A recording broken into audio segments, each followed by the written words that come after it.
Hi guys, this is Rocco Martinez and I'm here to break down all my songs from my first album, Hey Jen.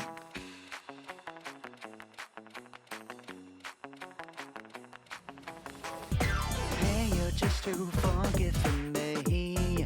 I got you inside. I love George Michael. When I was younger, I wouldn't say I didn't like his stuff, but I just didn't gravitate to it. But now that I'm older and getting closer to my mid-20s, I think his music and what a lot of his songs are based around, I can really relate to. The tragedy when it comes to losing someone close to you, whether it be like through death or whether through something occurring that splits you two apart. I think it's the perfect song, like I could have put on this album, that could explain how easy it is to fall in love with somebody who you find attractive and who may have similar interests to you.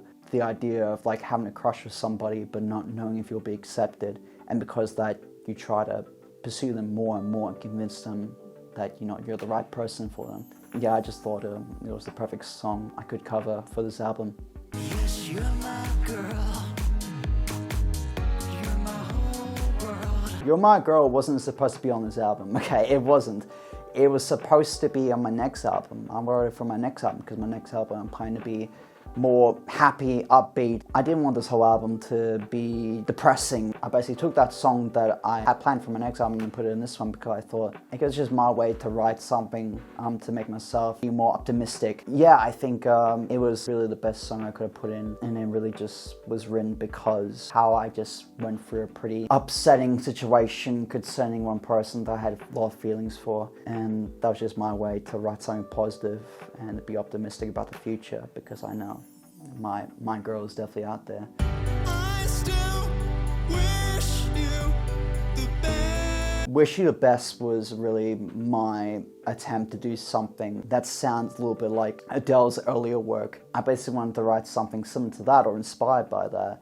And that's why I came up with Wish You the Best, and that was just my way of trying to push the idea of you go through a breakup, you go through a split of some sort, you might have a disagreement and lead a friendship to break down or whatever it is, but you try your best to not have any hard feelings between that person. But if you do have hard feelings towards that person, you keep it deep down the very bottom of your soul, and you just man up, woman up, I don't know how to say it properly, and you just say to the person, look, I'm sorry things don't work out, but I still wish you the best and hope you have a great life. So that's just really what that song's all about, and it's definitely something I had to adapt to. You're a superstar. You're the one. Superstar really is a song really did to me. The lyrics, I didn't intentionally want to write lyrics that I guess come off a little bit more steamy and sexual, but I think within the context of the song, it's basically just about how desirable someone can be in someone else's eyes and how you can make up fantasies with that person and picture yourself with them. You may know them, they may know you, but you're not aware of them. It was just my attempt to write a song about the phenomena of falling in love, and the person you fall in love with, have a crush on, becoming your entire existence and your entire world.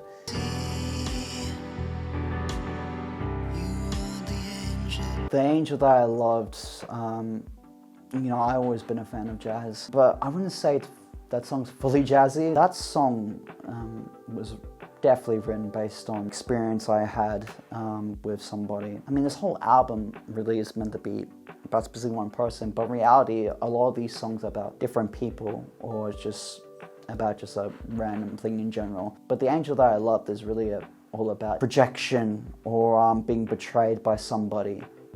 But you're making the effort to move on, and then somehow, whether it's through divine intervention or not, that person comes back to you and you reconcile. And it was soon after that song, I actually reconciled with a few people from my past that I've done wrong by, they've done wrong to me or whatever. Things got a lot better when I contacted them, and I'm very happy that those things have been reconciled. It's just refreshing to hear someone say sorry, or for you to say sorry to someone and they forgive you.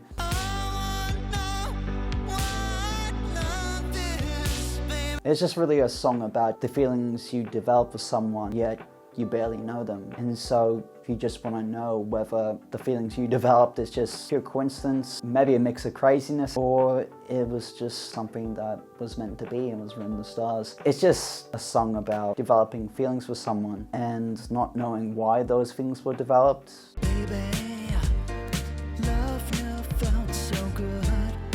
I'm a big Michael Jackson fan. Funny enough, I was first introduced to his Thriller music video when I was like 7, 8, 9, I don't know, I was really young, much younger than I am now. And my mom was like, oh, come in Christian, watch MTV with me, Michael Jackson's on.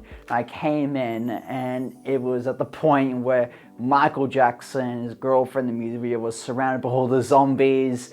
The guy had like his, I don't know, like his guts, like his black blood or something come out of his mouth, and then the girl turns away, Michael Jackson turns on and start dancing. And as a young kid, it absolutely fucking terrified me. And then after that, I couldn't sleep. I couldn't sleep for several nights, and I was absolutely petrified. And I still blame my mother today. But yeah, I thought about covering a couple of different Michael Jackson songs. I was thinking of doing She's Out of My Life from Off the Wall. I thought about different songs and I thought, what about Love Never Felt So Good, because it's probably not as like well known or as popular as, you know, the songs he did when he was younger and still alive. And yeah, I did choose it mainly because it was about love, and this whole album's about love, the grieving period. I mainly just chose it because I really like the song and I think it's bloody amazing. It's time.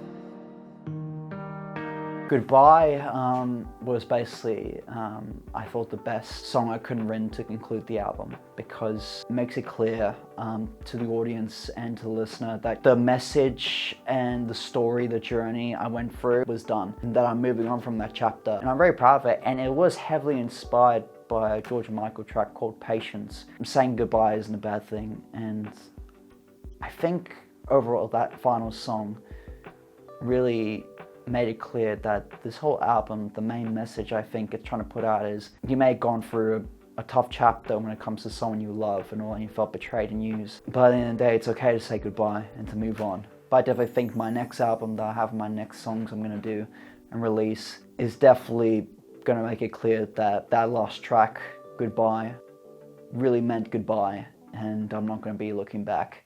So yeah, that's a breakdown of all the songs and tracks I have for HN. I'm planning on releasing some new songs real soon, and I've got a lot of stuff in the works, and I can't wait to continue this journey with you guys.